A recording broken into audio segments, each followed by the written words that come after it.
오늘 우리 선교팀이 아침에 떠났습니다. 아침에 떠났는데 오전에 떠났는데 아직 도착 안 했고요. 지금 아마 조금 전에 한 10분 전에 비행기를 탔을 겁니다. 쿠알라룸푸르에서 호주 퍼스로 가는 비행기 두 번 이제 갈아탔는데 이제 두 번째 비행기를 타서 현지 시간으로 새벽 1시 30 몇 분에 도착하더라고요. 거기가 우리보다 1시간 여기 느려요. 그러니까 우리 시간으로 새벽 2시 넘어서 도착합니다. 그래서 이번에는 숙소를 그 원주민 해관에서 인원이 너무 많아가지고요. 화장실 문제 때문에 선교사님 집은 화장실 하나밖에 없어가지고 26명이 갔으니 전쟁이잖아요. 영적 전쟁 치를 필요가 없어서 화장실 때문에 그래서 화장실이 4개 있는 우리 칼리카바디 원주민 센터에서 회관에서 이제 묵기로 했습니다. 청년들이 직접 밥도 다 하고 이번에 어른들이 안 따라갔잖아요. 그래서 청년들이 다 밥도 하고 자기들이 알아서 자급자족 하기로 했습니다. 그래서 잘하고 올 것 같아요. 오늘 보니까 아까 잠깐 방송지 들어갔더니 평소에 방송지 담당 인원들이 싹 빠졌어요. 빠지고 우리 정영희 사님 혼자 우리 또 지원 나온 우리 맹준영 형제랑 둘이서 지금 저러고 있습니다. 그래도 방송사고 안 나고 잘했네요. 원래 보통 기본 3명은 있어야 되는데 이번에 간 팀원들이 굉장히 다 열심히 있는 친구들이 다 갔어요. 청년들 19명 또 주목사님 그리고 청소년부 5명 또 김성준 사님 모두 26명이 오늘 갔는데 오늘 배웅하면서 보기가 너무 좋더라고요. 그리고 더 한층 더 성장하고 성숙해서 돌아올 것을 기대합니다. 좀 아까 결정했는데 여기 계신 분들만 미리 3월 20일 주간에 인도네시아 아웃리치를 소수 정예 인원으로 다녀올 겁니다. 원래 4명만 가려다가 제가 그냥 이왕 갈 거 8명 가라 해서 이제 주일날 이제 광고를 하긴 할 텐데 미리 신청하시면은 아무나 안 데려가고요. 엄선해서 갈 겁니다. 우리 선교부 스태프들은 3분이 다 가시기로 했고요. 나머지 그렇게 가도록 하겠습니다. 그래서 기도해 보시고 결정하세요. 바로 결정이 되면은 바로 티켓팅을 해가지고 3월 20일 월요일 날 출발해서 토요일 날 아침에 도착하는 걸로 하도록 하겠습니다. 일단은 티켓팅 비용은 60 몇만 원 된다고 하더라고요. 항공료. 그렇게 아시고 오늘 수요일 날 오신 분들에만 광고를 한 겁니다. 그리고 또 한 가지 또 이것도 선교에 관한 건데 올해부터는 우리 사역팀을 구성해가지고 선교를 좀 갈 생각을 하고 있어요. 그동안은 이제 가가호 방문하고 지역 방문해가지고 개인 전도를 주로 했는데 이번에는 사역팀을 구성해서 집회도 하고 그래서 캄보디아 선교부터 아마 그렇게 적용을 해보려고 합니다. 그래서 그 전에 사역팀을 다 만들어야 돼요. 우리 여러분 다 준비가 돼 있는데 여기서 이제 사역팀을 해서 여러 가지 은사 사역도 여러 가지 다양한 사역팀을 구성해서 이번 캄보디아 선교 때부터 한번 시도를 해보려고 합니다. 자, 오늘 누가복음 3번째 강의를 시작하고요. 제가 오늘은 범위를 짧게 정했어요. 1장 57절부터 나머지 부분하고 2장 범위를 짧게 접었습니다. 이번 주 큐티 안에 다 끝나는 부분이고 그래도 이제 짧게 잡은 이유가 또 이렇게 많이 잡으면은 피곤하더라고요, 여러분들이요. 이렇게 그래서 원고가 이미 14페이지나 나와가지고 짧게 하고 다음 주에는 좀 많이 하도록 하겠습니다.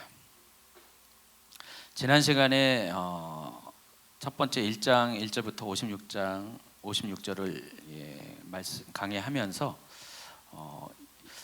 세례 요한의 탄생, 출생, 세례 요한은 출생이라고 해야죠. 세례 요한의 출생, 또 예수님의 탄생과 관련돼서 미리 하나님께서 천사 가브리엘을 보내어서 세례 요한이 출생하게 될 것이다.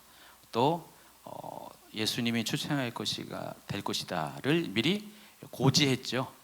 이거를 뭐 이렇게 한자로 얘기해서 뭐 신학자들은 수태고지, 수태란 것은 임신을 한다는 거죠. 수태고지 뭐 이렇게 표현하는데 그 이야기를 쭉 했고요. 오늘은 이제 그 출생 예고에 이어서 드디어 예고한 그대로 세례 요한이 출생하고 또 예수님이 탄생하는 그 이야기, 또 예수님의 성장까지의 이야기를 다뤄드리도록 하겠습니다.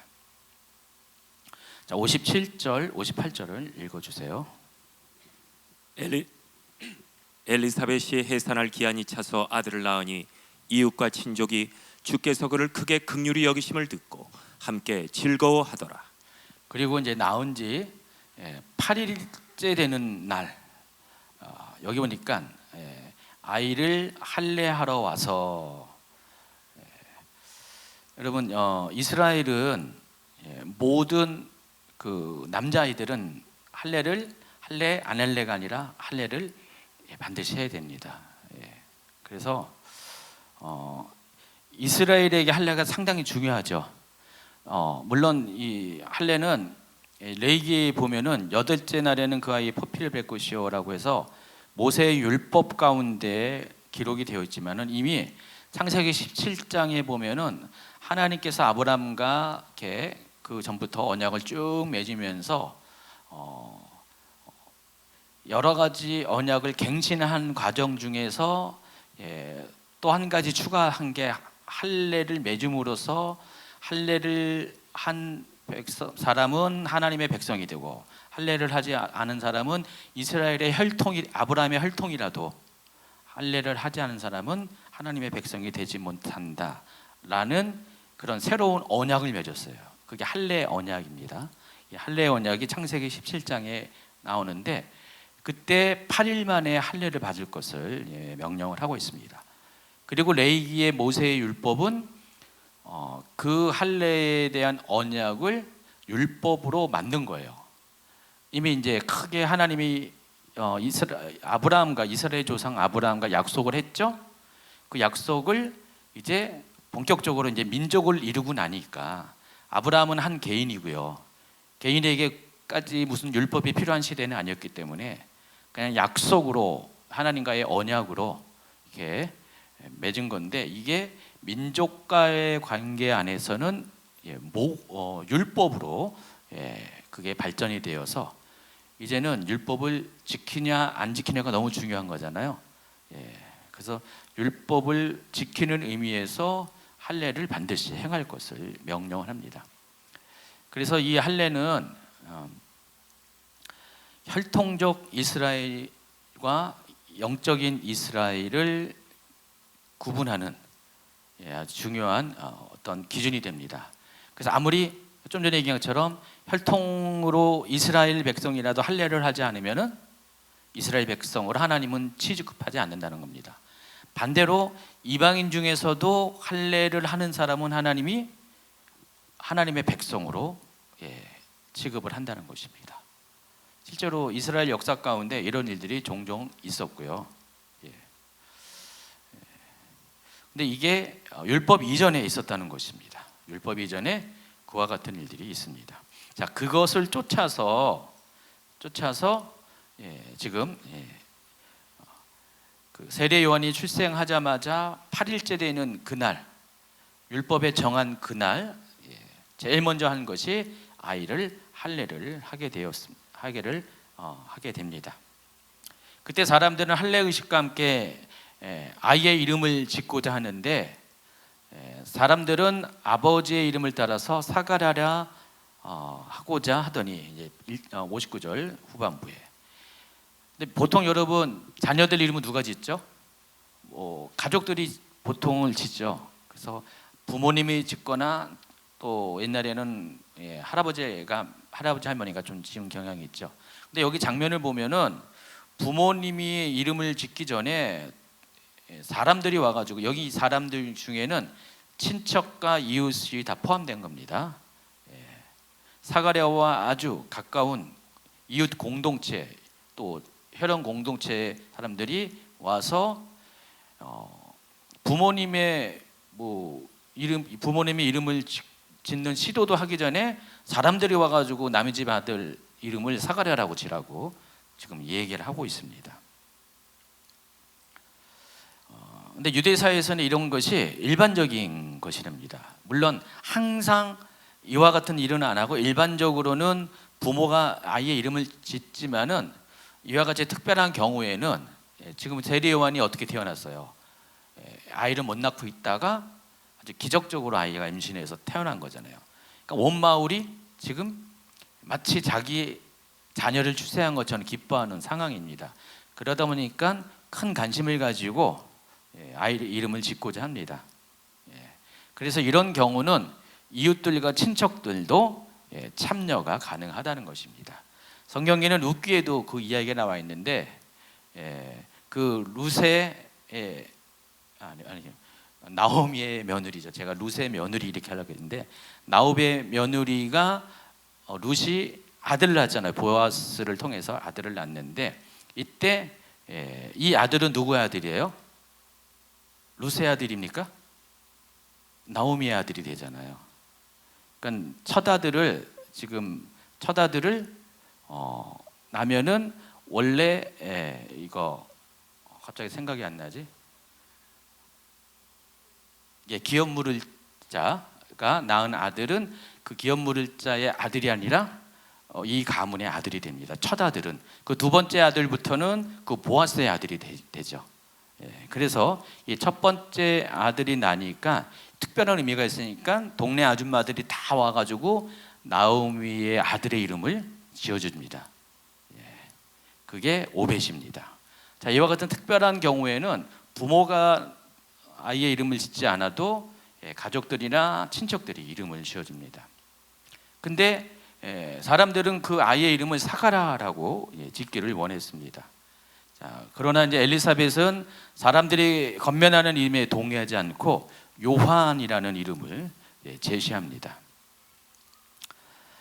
이때 사람들은 이제 이해할 수 없는 반응을 해요. 아니, 어떻게 사가랴 가문에 요한이라는 애가 있을 수가 있냐?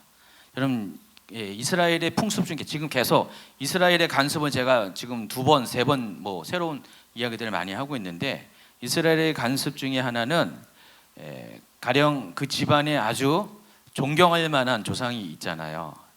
가문의 이름을 빛난 그런 사람들, 그리고 또 부모님이 너무 존경스러워, 그런 분이 있으면은 그 아들의 이름을 그 조상의 이름을 따라서 짓습니다. 그 조상처럼 살라고 하는 의미에서. 그래서 그 유대인들은 부모님의 이름과 자녀 이름이 똑같은 이름이 종종 있어요. 요게 전통이 지금 오늘날도 이제 서양 이름을 지을 때 따라가요. 그래서 아버지와 아들의 이름이 똑같은 경우가 많이 있잖아요. 그래서 1세, 2세 뭐 이런 식으로 이렇게 넘버링을 하는 게 그 같은 그 간수 때문에 그렇습니다. 근데 그 집안은 아무리 통터도 요한이라는 이름이 한 번도 사용한 적이 없다는 거예요. 족보가 있는데 그 사가랴의 집안에 아무리 뒤져봐도 요한이라는 이름이 없어요. 그리고 지금 이 동네 사람들은 거의 이때 당시는 시족 공동체이기 때문에 다 집안 사람들이에요. 그 마을 사람들이 대부분 집안 사람들인데, 그 집안 중에 아무도 이런 이름을 가진 자가 없는데 어떻게 요한이냐라고 이야기를 하는 것입니다. 그리고 이 사가랴라는 이름 자체도 되게 좋은 이름이거든요. 사가랴라는 이름이 여호와께서 기억하신다, 뭐 여호와를 기억하라. 제가 여기 쯔가르야라고 했는데, 쯔가르야, 여러분 엘리야, 또뭐 야자 들어간 이름이 많잖아요. 그 야는 다 여호와의 축약형이에요. 여호와를 축약하는. 제가 이제 이 원고를 올렸더니 오늘 원고를 교정하면서 틀린 것들은 저한테 이렇게 메모해가지고 목사님 수정하세요라고 이렇게 사진 찍어서 올리거든요. 그 전도사님이 목사님 이거 잘못했어요. 야. 예. 아니 야. 예. 여호와의 축약형입니다. 그래서 여러분 야자 들어가는 건 다 여호와를 가리키는 단어라는 거 아시기 바랍니다. 예. 그래서 여호와를 기억하라. 여호와께서 기억하신다라는 뜻입니다. 근데 전혀 생뚱맞게 전혀 이 지방과 관계가 없는 요한이라는 이름을 지닙니다. 그 엘리사벳도 똑같이 요한이라고 말하고 사가랴도 요한이라고 말합니다. 자, 그래서 드디어 이제 부모님이 다 이구동성으로 요한이라는 이름으로 쓰기를 원하니까 이제 그 이름이 이제 정해진 거예요. 그와 동시에 사가랴의 입이 풀려버립니다. 무려 몇 개월 만에요? 10개월 만에. 사가랴가 드디어 10개월 만에 다시 말을 하게 됩니다. 아이가 출생한 다음에 이렇게 여기 입이 열린 게 아니라 아이의 이름이 정해진 다음에 입이 열리게 된 겁니다. 그리고 사가랴가 곧바로 한 행동이 뭐냐? 이에 그 입이 곧 열리고 혀가 풀리며 말을 하여 하나님을 찬송한다라고 했습니다. 하나님을 찬송하는 일을 먼저 하게 됩니다. 그리고 이 일은 온 산지에 유대 산지에 퍼지게 되었고 소식을 들은 사람들 모두 이 사건을 마음에 두고 참 이 아이가 어떻게 될 것인가에 대한 호기심과 기대감을 갖게 됩니다. 이 장면에서 제가 생각해 본 게 있어요. 하나님께서 하나님을 나타나시는 방법, 하나님의 뜻을 명확하게 하신 방법, 여러 가지 방법이 많은데 하필이면 왜 사가랴의 입을 벙어리가 되게 하셨을까라는 나름대로의 생각을 해봤어요. 성경은 항상 이게 어떨 때는 질문을 해야 되잖아요. 그래서 여러 가지 답이 있을 것인데 하나님께서 굳이 사가랴의 입을 막아서 벙어리가 되게 하신 이유는 제 생각은 그렇습니다. 하나님께서 사가랴 안에 있는 사가랴가 이제 가브리엘 천사가 방문했을 때 그 이야기를 했을 때 사가랴가 믿지 않았잖아요. 그 믿지 않은 그것으로 인해서 천사가 취한 조치가 그 아들을 낳을 때까지 입을 벙어리가 되게 말을 못하게 할 것이다라고 했어요. 자, 그래서 사가랴가 벙어리가 된 것은 두 가지 의미가 있었습니다.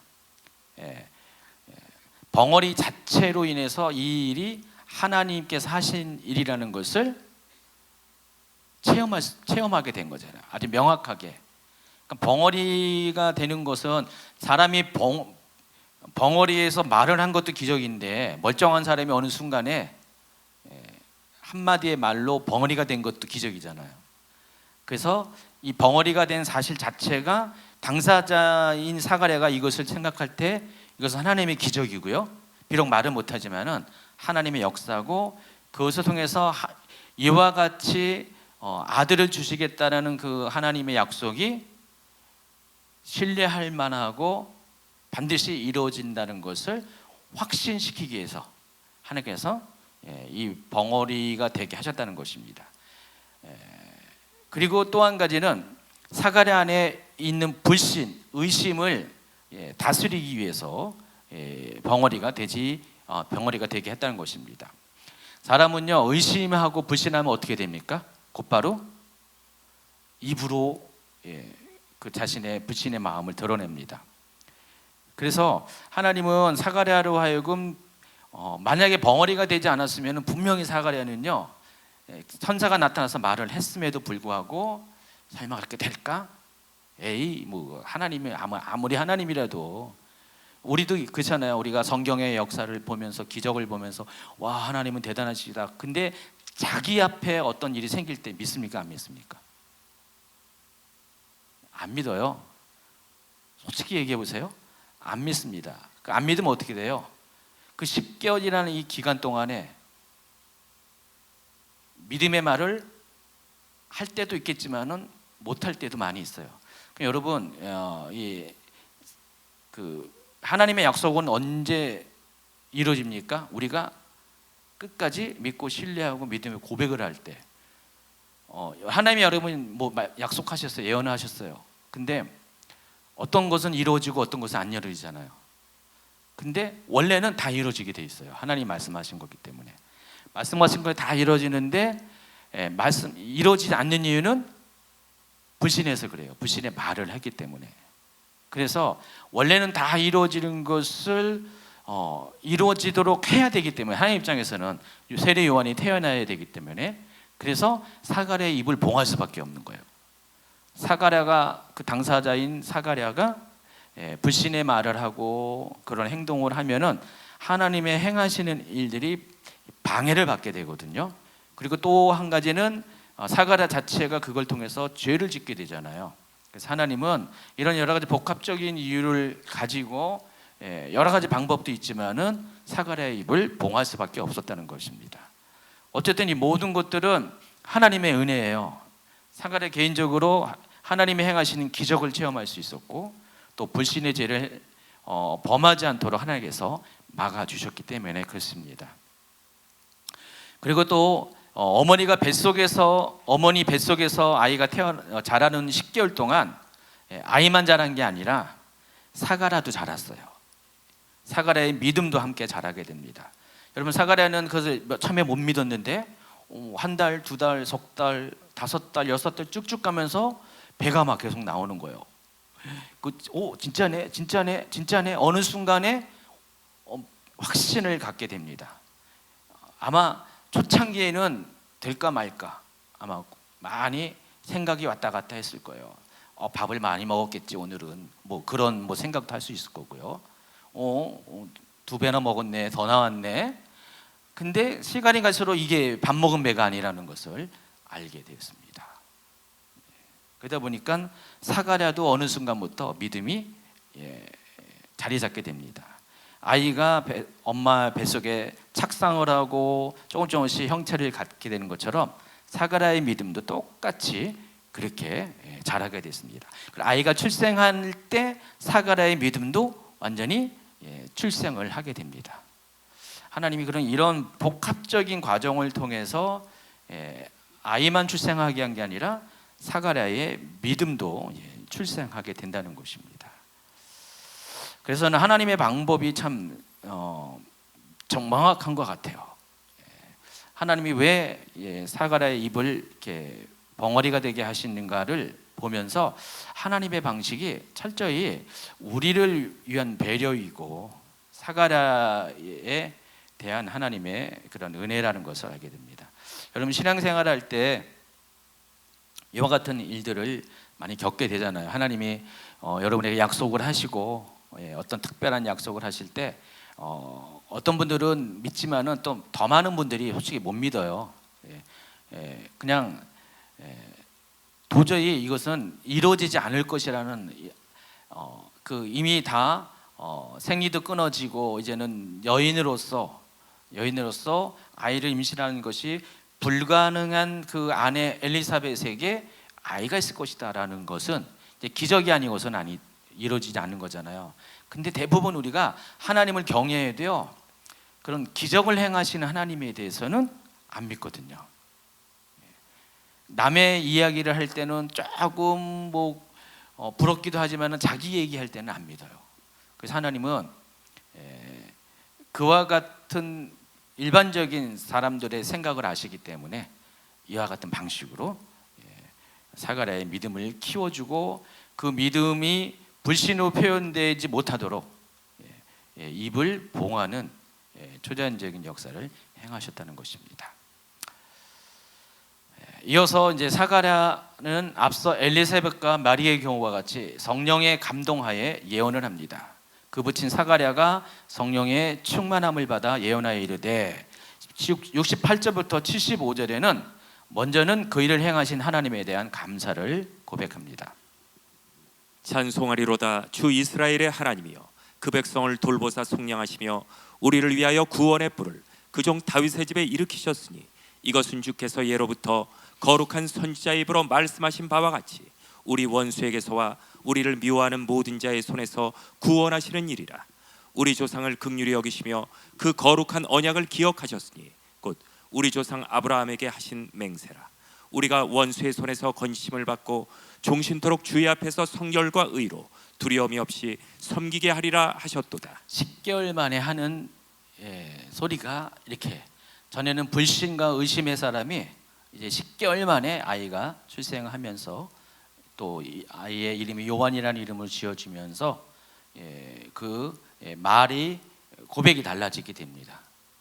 그래서 하나님께서 조상들에게 또 선지자의 입을 통해서 조상들에게 맹세하신 모든 것들이 하나님께서 이루어진 것처럼 자신에게도 하나님 놀라운 일을 행하셨다는 것을 고백합니다. 그리고 76절부터 80절까지는요, 사가랴가 아들 요한에 대해서 요한의 삶이 이럴 것이다라는 예언을 합니다. 이하여 네가 지극히 높으신 이의 선지자라 일컬음을 받고 주 앞에 앞서가서 그 길을 준비하여 주의 백성에게 그 죄 사함으로 말미암는 구원을 알게 하리니 이는 우리 하나님의 긍휼로 인함이라. 이로써 돋는 해가 위로부터 우리에게 임하여 어둠과 죽음의 그늘에 앉은 자에게 비추고 우리 발을 평강의 길로 인도하시리로다 하니라.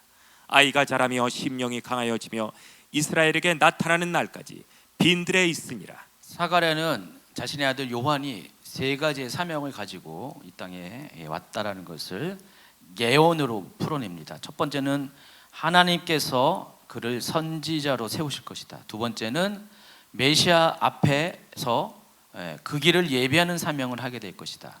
그리고 세 번째는 하나님 백성에게 죄사함으로 말미암은 구원을 알게 할 것이다. 즉 실제로 세례 요한은 회개의 세례를 베푸는 주사역을 합니다. 주의 길을 예비하는 사역, 또 사람들의 죄를 회개하는 사역을 이렇게 하게 되는데, 이와 같은 일을 누구의 입을 통해서 하나님께서 약속하시냐? 바로 아버지, 그 불신을 했던 아버지 사가랴의 입을 통해서 예언을 하게 합니다. 그리고 이 예언은 그대로 세례 요한의 삶 가운데, 사역 가운데 성취가 된다는 것입니다. 여러분, 제가 말씀드린 것처럼 누가복음은 아주 특징이 있다고 했죠. 누가복음은 지금 엘리사벳, 또 마리아, 지금 사가랴, 계속해서 예수님의 주변 인물들을 통해서 하나님께서 그들을 통해서 행하실 것들을 계속해서 그들의 입을 통해서 예언을 하게 하는데, 그 예언을 하게 하는 주체가 누구냐? 성령님이 행하시는 거예요. 그러니까 성령님을 통해서 계속해서 성령의 감동을 받은 사람들의 예언을 하게 하고, 하나님은 그 예언 그대로 말씀하신 그대로 이루시는 그런 역사를 행하게 된다는 것입니다. 제가 그래서 지난주에 얘기한 것처럼 이 예언은 초자연적인 성령의 9가지 은사 중에 하나인데, 우리가 고린도전서 12장에서 이 성령의 9가지 은사에 대한 소개를 받습니다.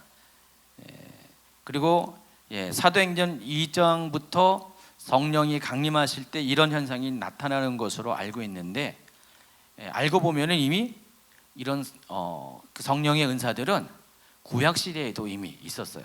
지금 여기는 요 타임은 구약과 신약이 연결되는 브릿지 역할을 하는 그런 시대인데, 이런 것들이 이미 사도행전 역사 이전에 있었다는 것입니다. 우리가 오해하는 것이 사도행전 2장 때부터 시작했다라고 하는데 그게 아닙니다. 차이는 뭐라고 했죠? 사도행전 2장 이전에는 하나님이 택한 특별한 사람들에게 성령의 은사들이 개별적으로 임했지만은, 사도행전 2장부터는 모든 육체에 성령의 은사가 임했다는 것입니다. 지금 사가랴는 또 앞에 마리아 그리고 엘리사벳은 전부 다 동일하게 성령의 감동을 받아서 그 자신의 자녀들의 미래에 대한 이야기를 예언적으로 풀어냅니다. 자, 그리고 이제 2장으로 넘어갑니다. 누가복음 2장에는 드디어 예수님의 탄생에 관한 이야기들이 구체적으로 소개됩니다. 지금까지는 다 주변의 이야기가 이제 기록이 되어 있고요. 이제 중요한 것은 주인공인 예수님의 탄생에 관한 이야기입니다. 예수님의 탄생 이야기는 복음서 가운데 두 곳에만 기록이 되어 있습니다. 마태복음과 누가복음에 기록되어 있고요. 이 누가복음에도 2장이 아마 기록될 겁니다. 아니 마태복음에도. 근데 이 마태복음에서는 예수님의 탄생과 관련해서 누구 이야기가 나왔습니까? 헤롯과 동방박사의 이야기가 예수님의 탄생과 관련돼서 중요한 기사로 기록이 되어 있고요. 오늘 지금 다루던 이 누가복음은 당사자인 예수님과 예수님이 또 여기서 이제 출생하시고 8일 만에 할례를 받고 하는 예수님의 중심의 이야기, 그리고 또 목자들의 이야기를 통해서 예수님의 탄생 기사를 기록하고 있습니다. 제가 말씀드린 것처럼 마태복음과 누가복음은 언제 기록됐다고 그랬어요? 마가복음이 기록된 다음에 어느 날. 마가복음이 언제 기록됐다고 했습니까? 제가 좀 확인을 해야지 여러분이 안 잊어버리거든요. 뭐 빠르게는 60년대 초반에 기록됐다는 이야기도 있지만은 일반적으로 65년에서 70년 그 사이에 마가복음이 기록이 되어 있습니다. 그러니까 예수님이 이 세상을 떠나신 후 한 세대 후에 이제 복음서가 기록되었고 제일 먼저 기록된 것이 마가복음입니다. 그리고 곧바로 이어서 마가복음을 기초로 마태와 누가복음이 기록이 되어 있어요. 근데 이 두 가지의 복음서의 시기는 거의 엇비슷한 시기에 기록이 되는데 더 많은 사람들이 마태복음이 누가보다 조금 더 일찍 기록됐다라고 보고 있습니다. 근데 엇비슷한 시기에 기록이 되어 있습니다. 그래서 이 마태와 누가는 동시에 예수님의 탄생에 대한 이야기를 기록했는데 마태와 누가는 서로 중첩을 피하면서 똑같은 얘기가 아닌 다른 주변의 사람들의 이야기를 하고, 마태복음의 기록 목적에 따라서 예수님이 뭐로 오셨죠? 이스라엘의 왕으로 오셨잖아요. 그래서 그 왕이신 예수님을 경배하는 동방박사들의 이야기를 기록한 거고요. 누가복음은 가장 일반적인 사람들. 이 누가복음은 기본적으로는 1차 수신자는 이방인이지만은 일반적인 사람들입니다. 그 사람들에게 다가설 수 있는 그런 계층의 사람들의 이야기를 여기서 기록됐어요. 그래서 목자들의 이야기가 기록이 되었다는 것입니다. 그러니까 마태나 누가는 기록 목적에 따라서 여기에 등장하는 인물들도 조금씩 다르게 배치가 됐다는 거예요. 우리가 알아야 될 것은 예수님에 관한 이야기는 이거 말고도 더 있을 거예요. 그렇죠? 예수님이 어린 시절에 지금 누가복음에만 12살 때 이야기만 잠깐 기록이 되어 있잖아요. 아기 때와 12살 때 이야기. 근데 예수님의 이야기가 더 많지 않을까요? 더 많을 거예요. 예수님의 사역에 관한 이야기도 더더욱 성경이 기록된 것보다 더 많을 거고요. 사도 요한은 자기의 그 기록을 마치면서 예수님에 대한 이야기를 다 기록하면은 이 세상에 있는 책으로 다 부족할 것이다. 너무나 많은 예수님에 대한 스토리가 있잖아요. 근데 그 중에서 지금 저장 목적에 따라서 필요한 것만 골라서 한 거예요. 그래서 예수님의 탄생과 관련돼서 꼭 요 이야기들만 있는 건 아닐 거예요. 분명히 더 있을 많은 일들이 일어났을 텐데 꼭 필요한 것만 고른 거예요. 그래서 마태복음에서는 왕이신 예수님을 강조하기 위해서 그 왕 앞에 경배하러 온 유대인의 왕 앞에 경배하러 온 용방박사의 이야기를 기록한 거고, 누가복음은 그건 빼고 목자들의 이야기를 통해서 가장 평범하고 일반적인 사람들의 구세주로 오신 예수님에 대해서 소개를 하고 있습니다. 자, 누가복음에서는 전반부 2장에서는 전반부에는 예수님의 탄생 이야기를 소개하고, 후반부에서는 복음서에서 유일하게 예수님의 성장기 이야기를 소개하고 있습니다. 물론 이 정경 말고 신약 성경 외경도 또 있거든요. 복음서가 딱 4개의 복음서가 있는 게 아니라 10개의 복음서가 있는데, 어떤 외경에는 예수님이 성장하는 이야기를 또 기록한 게 있어요. 또 아까 제가 얘기했잖아요. 어떤 많은 자료들이 있는데 우리가 정경으로 여기는 4개의 복음서는 딱 요 얘기만 적고 있는데, 다른 외경에는 이것 말고도 예수님에 대한 이야기가 기록이 되어 있다는 것입니다. 그거는 외경이니까 우리가 뭐 신경 쓸 건 아닌데 그렇다는 것입니다. 자, 예수님은 그럼 언제 탄생하였는가? 제가 지난번에 최혜설아 선교사님 절기 강의하면서 최혜설아 선교사님이 계속해서 두세 번 강조해가지고 결국 예수님이 언제 태어나셨다고 그랬습니까? 예? 예수님 언제 태어나셨다고 했어요? 생각 안 나세요? 예, 맞아요. 초막절에 태어나셨다고 그랬습니다. 근데 저는 좀 여러분 다 그 얘기를 들었기 때문에 그것을 아는 것을 일단 전제로 해서 또 다른 각도에서 또 추가적인 이야기를 좀 하겠습니다. 말씀드린 것처럼 누가복음의 저자인 누가는 누가복음을 지을 때 어떤 특징을 갖고 있다고 그랬습니까? 역사적인 기록을 굉장히 소중히 여긴다고 그랬습니다. 어떤 글을 쓸 때 마태, 마가, 요한의 자신의 그 기질이 있습니다. 기질에 맞게 복음서도 기록돼요. 누가도 마찬가지인데 누가는 어떤 사람이냐면은 역사성을 굉장히 존중하는 사람이에요. 역사 기록의 정확성을. 그래서 누가는 그 천사가 방문했는데 다른 복음서에서는 천사 이야기는 천사라고 하지만 누가복음은 천사의 이름까지 얘기하잖아요. 그리고 어떤 사건이 벌어질 때 누가는 그게 어느 때에 벌어졌다 이런 것들을 자기가 아는 만큼 명확하게 기록을 합니다. 그 중에 하나가 누가복음 2장 1절에 보니까 예수님의 탄생이 언제 있었는지를 알게 하는 힌트를 여기 줍니다. 그때 가이사 아구스토가 영을 내려 천하로 다 호적하라 하였으니 바로 이때에 예수님이 탄생했다는 것입니다. 여러분 가이사 아구스토가 누구냐면은 역사 가운데는 우리에게 알려진 바로 아우구스투스, 카이사르 아우구스투스를 가리킵니다. 아우구스투스의 본명은 옥타비우스예요. 여러분 옥타비우스 들어봤습니까? 옥타비우스가 누구냐면은 그 카이사르 시저의 그 누나인가 여동생인가의 아들이에요. 조카예요, 조카. 조카인데 이 그 카이사르 시저가 아들이 없어요. 그래서 양자로 삼아가지고 후계자로 세웠습니다. 그 양 아들이에요. 여러분 이 시저는 그 로마가 제국을 형성하기 전에 아직 기원 전이죠. 기원 1세기경에 로마가 기원 전 1세기 말부터 로마가 이제 하나의 왕국에서 제국으로 이제 발전하게 되는데 그 제국의 기틀을 세운 사람이 시저예요. 카이사르예요.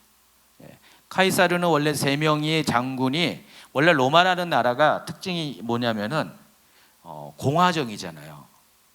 오늘날의 의원 내각제 같은 대통령제가 아니라 의원 내각제라는 특별한 정치 제도를 갖고 있는 나라였습니다. 그래서 원로원이 그 로마를 실제로 통치하고요. 대신 정부의 역할을 하는 사람이 필요하잖아요. 그건 의회고 정부의 역할을 필요한데 그런 사람들이 집정관들입니다. 여러 집정관들이 의회의 그 허락을 받아서 권력을 실행하는 역할을 합니다. 근데 그 중에서 이제 시저가 집정관 중에 하나예요. 근데 막강한 집정관이죠. 그래서 나중에 이제 시저가 종신 집정관이 영구 집정관이 돼가지고 실질적으로 왕처럼 통치를 하게 됩니다. 근데 이제 이게 이제 그 의원들하고 맞지가 않아요. 맞지가 않아가지고 의원들이 나중에 시저를 암살하잖아요. 갑자기 제가 딴 얘기해서 죄송합니다. 갑자기 무슨 로마 역사를 얘기하냐 그런 투로 이렇게 저를 살짝 쳐다보는 분이 계셔가지고 이제 그만 얘기하겠습니다. 그래서 자주간 그렇게 돼가지고 로마 제국의 기틀을 완성하고 암살당해서 카이사르가 죽습니다. 그리고 그 후계자로 옥타비아누스가 그 위치를 이어받고 결국에는 그 양아버지인 또 외삼촌인 카이사르가 공식적으로 이루지 못한 로마의 제국화를 만들어 버립니다. 첫 번째 황제가 돼요. 그 사람이 바로 가이사 아구스투스도라고 성경에 표현된 카이사르 아우구스투스입니다. 그래서 이 아우구스투스 시대의 로마가 우리가 알고 있는 바로 팍스 로마라는 그런 별명을 받게 됩니다. 로마의 평화라는 그런 그렇게 불리는 태평성대에 이르게 됩니다. 가지고 이 옥타비아누스 아우구스투스는 로마 제국의 꽃을 피운 사람입니다. 바로 그때 예수님이 태어났다는 거예요. 지금 그때 예수님이 태어났다는 것입니다. 여러분, 예수님이 탄생하실 때 그 예수님 주변의 정치가 굉장히 안정이 된 거예요. 아주 복잡한 시대에 태어난 게 아니라 예수님은 정치적으로 굉장히 안정된 시대에 태어난 거예요. 로마가 드디어 이제 제국이 되었은 바로 그 무렵에 예수님이 태어난 겁니다. 여러분 잘 알고 있지만은 하나님께서 예수님이 태어나기 전에 길을 예비하셨죠. 세례 요한도 하나님이 예비하신 길 중에 하나예요. 바로 사람들의 마음을 하나님께로 메시아로 돌리게 하도록 그들의 그런 파여진 웅덩이와 같은 마음들, 높아진 산과 같은 마음들, 또 굽이굽이 왜곡된 그런 마음들을 다 평탄케 해서 사람의 마음 속에 예수님이 오실 때 예수님을 곧바로 받아들일 수 있도록 그 작업을 했잖아요. 그게 바로 회개의 세례예요. 영적으로 하나님이 그와 같은 일을 했다면은 정치, 사회적으로, 문화적으로 또 하나님이 하신 게 바로 로마를 세운 겁니다. 그 이전부터 그리스를 택하시고 로마를 통해서 예수님이 오실 길을 만드신 거예요. 그때 그것을 위해서 자기도 모르게 하나님에서 사용받은 사람이 바로 가이사 아구스토라는 것입니다. 참고로 여러분 영어의 8월달 어거스트가 이 아구스투스의 이름을 가지고 지은 달 명칭이라는 거 아시기 바랍니다. 왜냐면은 이 아구스투가 언제 죽었냐? 8월달에 죽었거든요. 8월 16일 날 죽었거든요. 그래서 아우구스투스가 죽은 그 달을 기념하기 위해서, 그러니까 워낙에 이 로마 역사상에 아우구스투스의 행한 그 업적이 너무나 위대하기 때문에 로마를 번영의 시대, 평화의 시대로 이끈 사람이기 때문에 그의 이름을 따서 달까지, 그가 죽은 달을 어거스트로 바꾼 거예요. 그래서 예수님이 언제 태어났느냐에 대한 첫 번째 힌트가 바로 키가 여기 있습니다. 카이사르 아구스투스가 제2기간인 BC 27년부터 AD 14년이고, 또 두 번째 키가 누가복음 2장 2절에 이 호족은 그레네오가 수리아 총독이 되었을 때 처음 한 것이다 라고 하는 요 두 가지의 힌트가 예수님의 탄생에 대한 정보를 제공한다는 것입니다. 그래서 구레네오는 이제 역사적으로는 퀴레네우스라는 시리아의 총독을 이름을 가리키는데, 수리아가 총독이 되었을 때 처음 했다 그랬습니다. 이 호적이. 그런데 수리아의 총독이 언제 됐냐, 이 퀴레네우스가 언제 됐냐면은 역사 기록에 의하면은 AD 6년에서 9년 사이에 총독이 되었습니다. 자, 그런데 역사 기록에 따르면은 이 6년부터 7년까지, AD 6년부터 7년까지 실제로 뭔가 한 기록이 있어요. 근데 그게 뭐냐면은 인구 조사를 합니다. 근데 여러분이 아셔야 될 것은 인구 조사가 호족과는 필요한 거지만은 호족과는 다른 개념이에요. 인구 조사는 우리나라도 5년에 한 번씩 하잖아요. 2000년, 2005년 그러니까 5년 주기로 이렇게 인구 조사하는 거 아시죠? 최근에 마지막 한 게 2020년이에요. 인구 센서스를 했는데 그는 5년 주기로 인구 조사를 해요. 근데 이 호족은 뭐냐면은 요즘식으로 말하면은 주민등록 일제 정리 기간. 가끔 가다가 여러분 뭐 이렇게 주민등록 일제 정리 기간 해가지고 여러분 주민등록 지금 안 돼 있는 분들을 자진 신고하면 벌금 안 냅니다 해서 주민등록을 갱신한 여기 회복시키는 그런 거 있잖아요. 여러분 안 해봐서 모르는데 그런 분들이 종종 있어요. 여러 가지 이유로 주민등록을 스스로 말소시켜 빚쟁이들 때문에. 주민등록이 돼 있으면 빚쟁이 어디든 쫓아오니까 그런 분들이 있어요. 그런 분들에게 그런 분들 추적이 안 되니까 여러 가지 행정적으로 문제 있으니까 가끔 가다가 불규칙적으로 주민등록 일제 정리 기간 해가지고 몇 년 몇 월 며칠부터 하면은 그렇게 하면은 아무런 죄도 묻지 않고 벌금도 안 내하겠다라고 하잖아요. 지금 이 구레노가 호적 정리하는 요때 아우구스투스가 호적 정리하라고 명령한 요때는 바로 그와 같은 주민등록 일제 정리 기간에 해당하는 것입니다. 그러니까 공식적인 기록의 인구 조사는 AD 6년부터 7년 사이인데 호적 정리는 언제 했냐면은 그보다도 더 앞서서 했다는 것입니다. 그래서 대략적으로 그 호적 정리를 언제 했냐? BC 6년에서 4년 사이에 한 거로 추정을 합니다.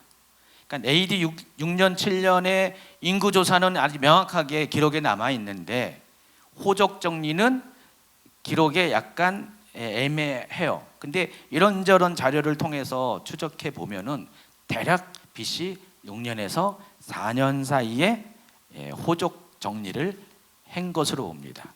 지금 여기 그 누가복음 2장 1절 2절은 그 얘기를 하고 있는 거예요. 그러면은 예수님이 언제 태어났다고요? 가이사 아우구스투스가 자기의 로마 제국 안에 전부 다 명령을 내려가서 당시 시리아의 총독을 맡고 있었던 구레뇨가 이 일을 맡아서 수리아 주에 있는 모든 사람들에게 호족을 정리하라고 명령하는 바로 그때 예수님이 태어났다는 것입니다. 그럼 그때가 BC 6년에서 4년 사이라는 것입니다. 그래서 최대 어떤 사람들은 구레노의 그 총독 재위 재직 기간을 고려해서 최대 BC 10년에서 2년 사이에 예수님을 출세한 것으로 보는데 다른 여러 가지 또 이렇게 부대적인 자료들을 통해서 압축된 이야기가 BC 6년에서 4년이에요. 그래서 여러분이 한번 이렇게 인터넷에서 검색하면은 예수님이 언제 태어났습니까? 라고 검색하면은 어떤 분들은 BC 6년, 어떤 분들은 BC 4년 뭐 이런 식으로 이야기하는 경우가 좀 많이 있습니다.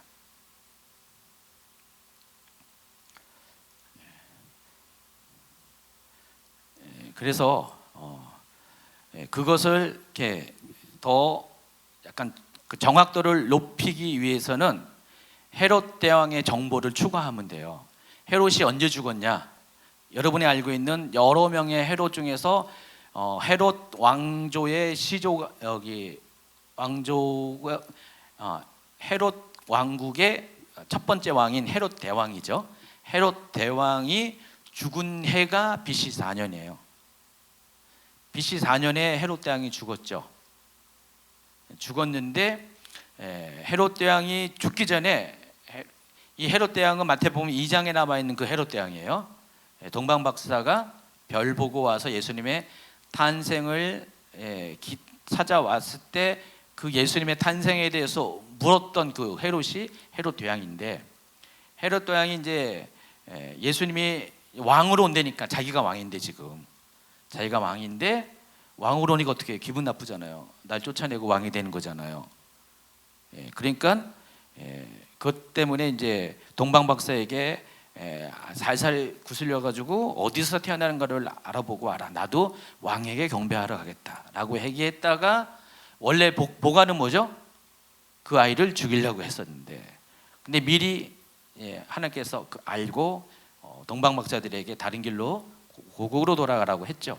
그것 때문에 이제 일이 틀어진 걸 알고 만약에 그때 명확하게 알았으면 그 아이만 죽였을 텐데 누군지 모르니까 일단은 그 별이 멈춘 데가 베들레헴이라는 것은 명확하고 베들레헴 근처의 모든 마을들, 주변의 마을들에 사는 아이들을 다 죽였죠. 남자아이들을 2세 이하, 지금 태어난 애부터 2년 전에 태어난 애들까지 다 죽였어요.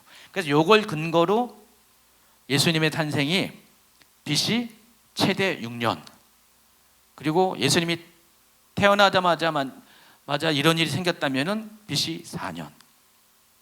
이해하시겠어요? 쓸데없는 거 얘기하냐 그런 표정인데. 네. 그래서 제가 최혜설아 선교사님과 얘기 들으면서 나보다 더한 분이네. 그런 걸 많이 느꼈습니다. 여러분 이런 거 명확하게 알고 있으면은요, 뭐 여러분이 뭐 영적 성장에 크게 도움이 안 되더라도 이상한 데 빠지지 않는 데는 도움이 돼요. 정확한 정보를 아는 것이 필요합니다.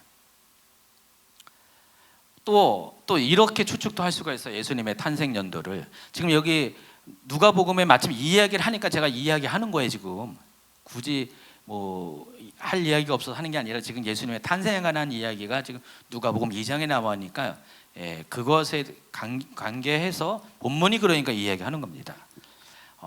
누가복음 3장으로 가면은요,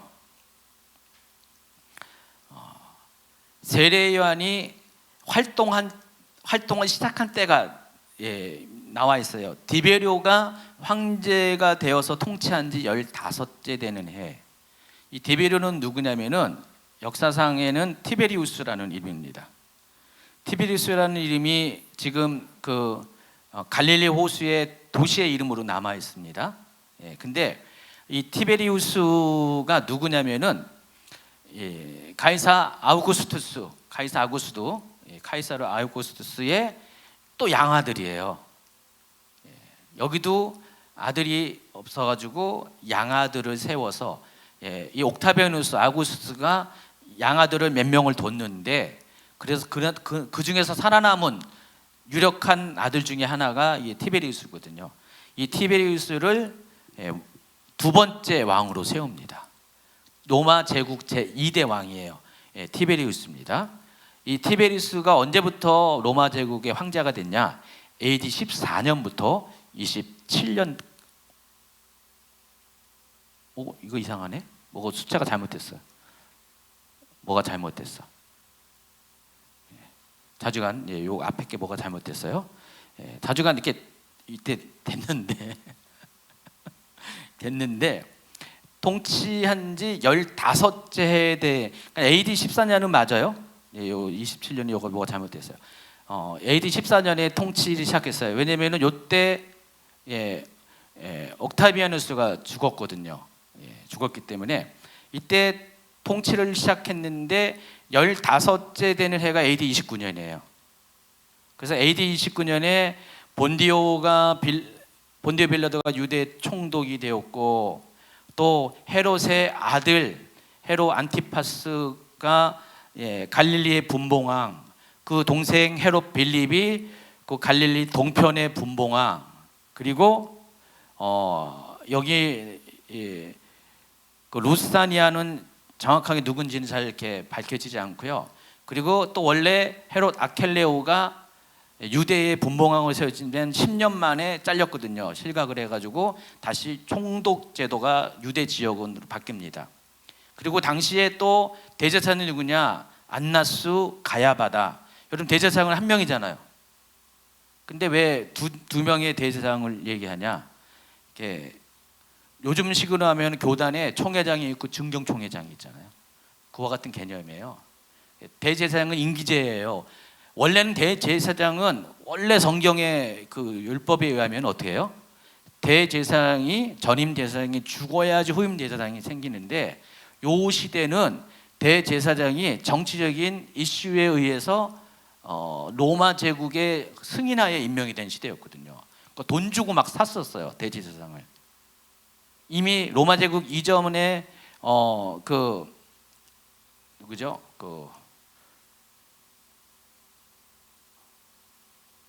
생각이 안 나. 그 마카비 가문 있죠? 예. 하스모니아 왕조 때 후대에 가면은 여기도 똑같이 매간매적을 했어요. 그러니까 원래 대제사장의 뿌리가 아닌 사람도 막 대제사장이 되고요.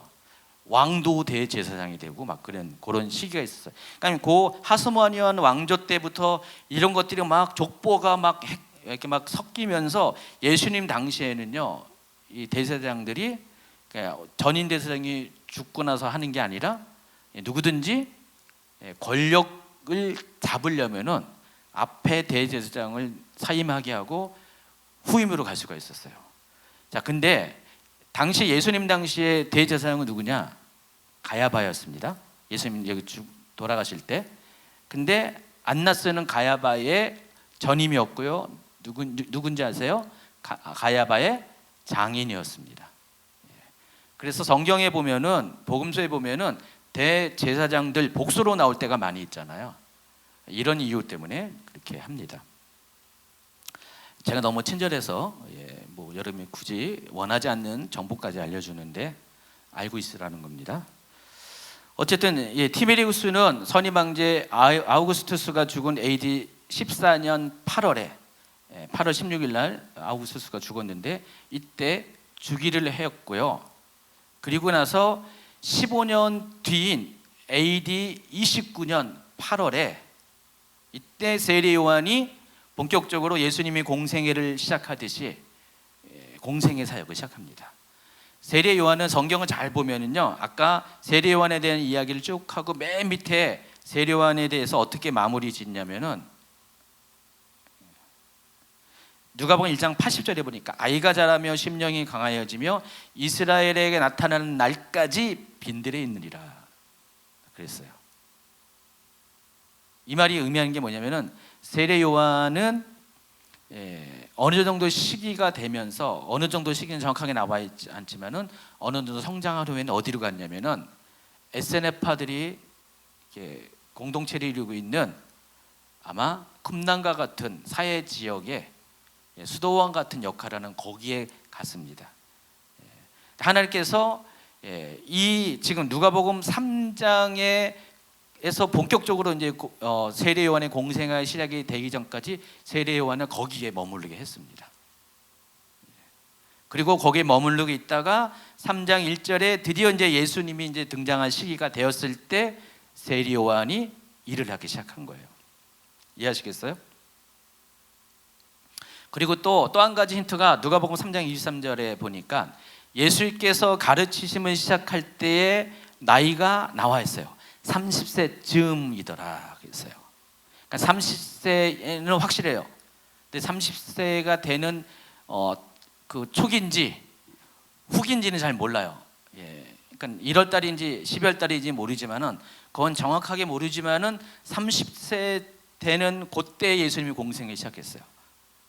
그리고 여러분 또 한 가지 알아야 될 것은 세례 요한은 예수님보다 나이가 6개월 많아요. 예수님과 어떨 때는 나이가 동갑이고요, 어떨 때는 나이가 1살 차이가 나죠. 이렇게 해가 바뀌면은 예수님보다는 6개월의 나이가 차이가 있습니다. 그래서 이 모든 자료들을 정보를 종합해 보면은 예수님은 언제 공생을 시작했어요? 세례 요한이 AD 29년 8월부터 그 본래 하나님이 예비한 주의 길을 예비하는 사역을 시작했잖아요. 29년 8월이니까. 그리고 예수님이 곧바로 공생을 시작하자마자 세례 요한의 공생에서 얼마 안 가서 예수님이 이제 역사 가운데 드러나면서 공생을 시작하잖아요.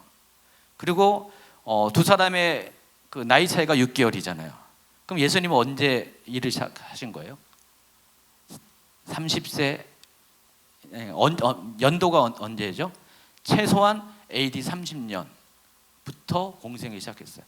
여러분이 보통 알고 있는 예수님의 탄생을 기준으로 그 BC와 AD가 나눠진다고 했잖아요.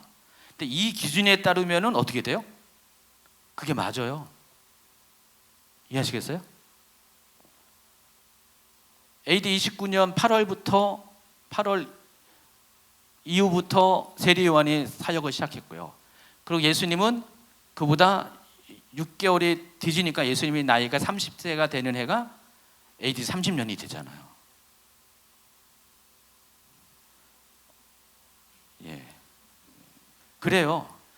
그러니까 지금 앞에 정보를 보면은 BC 4년 최대 6년까지도 가능하고, 또 요 정보를 보면은 예수님이 AD 0년에 태어난 것도 맞아요.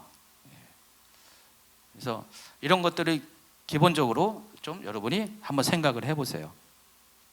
지금 이게 무슨 영적으로 대단한 어떤 뭐 감동이 되는 이야기는 아니에요. 그렇지만은 한 번쯤은 여러분이 생각해보고 지나갈 것이기 때문에 하는 겁니다. 또 예수님은 어느 곳에서 탄생하셨는가? 자, 예수님을 잉태한 마리아는 호적을 등록하라는 이제 구레뇨 키레노우스의 명령을 따라서 나사렛을 떠납니다. 그리고 남편 요셉의 가문, 여기는 뭐라고 써 있냐면은 모든 사람이 호적하러 각각 고향으로 돌아가매 요셉도 다윗의 집 족속이므로 갈릴리 나사렛 동네에서 유대를 향하여 베들레헴이라 하는 다윗의 동네로 갔다 그랬습니다. 이 말은 뭐냐면은 요즘식으로 표현하면은, 제가 무슨 김씨라고요? 그 놀라운 사실을 다 잊어버렸어요. 삼척 김씨잖아요. 김해 김씨도 아니고, 안동 김씨도 아니고, 듣보잡이죠. 듣도 보지도 못하는 삼척 김씨. 삼척 가면은, 강원도 가면은 저희 본 많이 있어요. 저도, 근데 제가 이제 성씨고 딱 봤더니 고려말에 생긴 성씨더라고요. 고려말의 성씨인데, 최은영 목사님은 신라 시대 최치원이 거기 조상이래요. 경주채 씨. 그런데 저는 이제 좀 족보가 좀 한참 늦죠. 한참 늦는데, 실은 이때도 어떤 성은 없었어요. 특별한 귀족들, 왕족들만 좀 성이 있었지 일반 사람들은 성이 없었어요. 성이 없음에도 이들은 나름대로 족보가 있었잖아요. 왜, 어떤 뭐 때문에 족보가 형성이 됐죠? 하나님께서 출애굽 당시 가나안 정복 시대 때 각 지파에 따라서, 각 족속에 따라서, 각 가문에 따라서 땅을 분배했잖아요. 땅을 분배해서 거기 땅 외에는 땅을 소유하지 못하게 돼 있어. 물론 다른 곳에서 살 수가 있지만은 땅에 대한 소유는 반드시 그 지역은 그 가문에, 어느 지파에 속한 그 가문에서만 소유할 수가 있습니다. 그게 지금까지 이어져 온 거예요. 이어져 오니까 어떻게 돼요? 어느 지역은 물론 다른 나그네도 섞여 살지만은 대부분의 이때 사람들은 시족 공동체가, 거의 대부분의 마을이 시족 공동체로 형성이 되었고요. 중간중간에 좀 섞여 사는 사람도 있었습니다. 지금 이제 요셉도 원래 여기 사람이에요. 베들레헴 사람이에요. 왜냐하면 이 베들레헴이 다윗의 가족들에게 주어진 땅이에요. 그 조상들에게 주어진 땅입니다. 그래서 나오미도 베들레헴에 살다가 가뭄이 들어가지고 모압으로 옮겨간 거잖아요. 그러니까 여기가 대대손손 이 베들레헴의 땅이 다윗의 가문이 살던 땅입니다. 그래서 어떻게 해요? 지금 본적이 여기에요. 베들레헴이 본적이에요. 그러니까 이 집안은 베들레헴이 본적이에요. 그래서 본적을 가서, 물론 당시에 로마 사람들은 로마 제도, 호족 제도는 그냥 요즘처럼 자기가 현재 살고 있는 동네에서 호족을 등록하면 되는데, 유대인들은 그 로마 제도를 거부하고 자존심 때문에 일부러 멀어도 자기 고향으로, 본향으로 가서 호족 정리를 한 거예요. 그래서 지금 다윗이 요셉이 자기 조상의 고향인 본적이 있는 베들레헴으로 지금 호족 정리하라는 명령을 가지고 받을 때 왔다라는 것입니다. 그리고 누가는 베들레헴에서 예수님의 출생 소식을 간단하게 아주 전합니다. 누가복음 2장 6절 7절. 거기 있을 그때 해산할 날이 차서 첫 아들 낳아 강보로 싸서 구유에 뉘었으니 이는 여관에 있을 곳이 없음이로라. 그래서 제가 왜 여간에 방이 없는가? 옛날에 빈방 있습니까라는 제목의 연극도 많이 있었잖아요. 제가 그때 연극 저도 했었거든요. 그 선생님 역할을 했었는데 몰라요? 빈방 없으니까 유명한 연극이 한 30년 40년 전에 있어. 지금도 연극 하더라고요. 예. 근데 왜 여간에 방이 없을까라는 생각을 좀 해봤어요. 예. 오늘은 정말 여러분께 이렇게 평소에 생각 안 한 이야기들 제가 좀 하고 있습니다. 말이 나온 김에 한 건데 왜 여간에 방이 없는가? 왜 예수님은 여기 보니까 구유에서 태어났는데 왜 구유에서 태어났을까? 많은 분들이 예수님이 겸손한 왕으로 오셨기 때문에 스스로 자신을 낮춰서 오셨기 때문에 하나님이 여기서 태어나게 하셨다라는 이야기를 일반적으로 듣고 있잖아요. 근데 조금만 달리 생각하면은 또 그게 맞는 것 같지만은 꼭 맞는 건 아닐 수도 있다는 것이에요. 먼저 여기 구유로 번역한 헬라어가 이 파트네라는 단어인데 이 파트네가 여물통, 외양간을 의미하는 단어입니다. 지난번에 최애설아 선교사님이 요 부분을 가지고 힌트로 뭐라고 얘기했습니까? 여기가 우리간이니까 우리간을 뭐라고 불렀어요?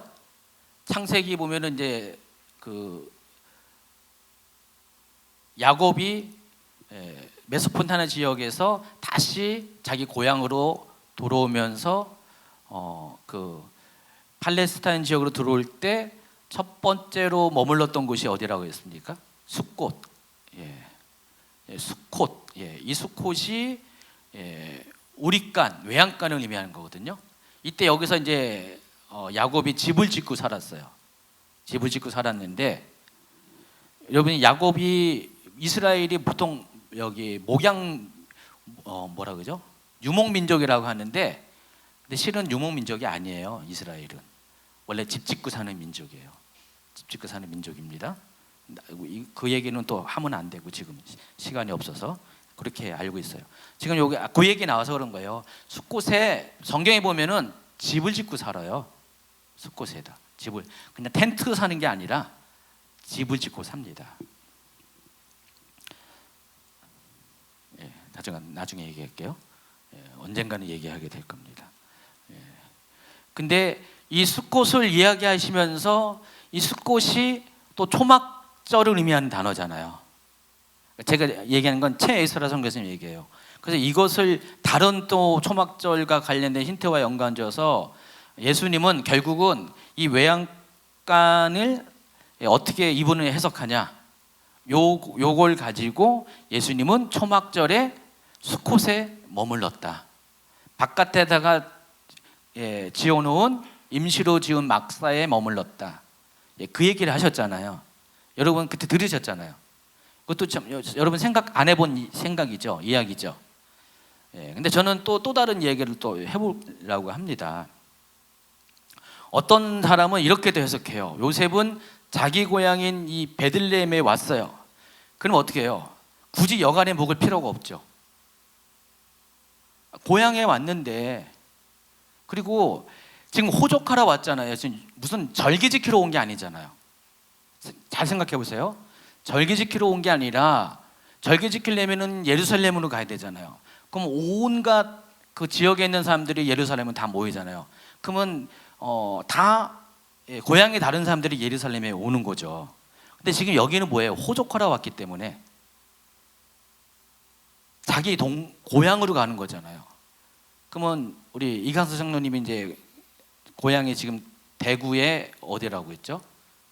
대구에 자중한 속해 있는 그 시골이에요. 대구의 바운더리에 속해 있는 시골인데 거기 가면은 이제 이강수 장로님이 이제 뭐 호적하러 이제 명령이 들어왔어요. 갔어요. 그럼 여관에서 주무실 거예요? 사촌 형네 장로님 댁에서 주무시잖아요, 그렇죠? 그렇죠. 대부분 그러죠. 요즘 시대는 뭐 그냥 친척 형제들 친세지기 있어서 호텔도 이렇게 살기도 하지만은 이때 당시에는 베들레헴에 호텔이 없었어요. 여관이 별로 없었다는 거예요. 왜냐면은 예루살렘은 몰라도 베들레헴까지 와가지고 사람들이 여관도 평소에 장사가 돼야지 유지하지, 그거 손님도 안 오는데 평소에 다 망하잖아요. 그러다 보니까 어떻게 해요? 여관이 굳이 있을 필요가 없다라는 거예요. 어차피 요때 오는 사람들은 다 저게요. 자기 다 피부치들이 오잖아요. 먼 친척들이 오기 때문에. 그럼 어떻게 해요? 대부분 그냥 친척들 집에서 자는 거예요. 여관이 있을 필요도 없고 또 있어도 굳이 이용할 필요도 없다는 거예요. 명절 때도 아니기 때문에 그냥 호적하러 온 거기 때문에. 근데 여기 보니까 여관에 있을 곳이 없어서 구유연이었다라고 표현을 합니다.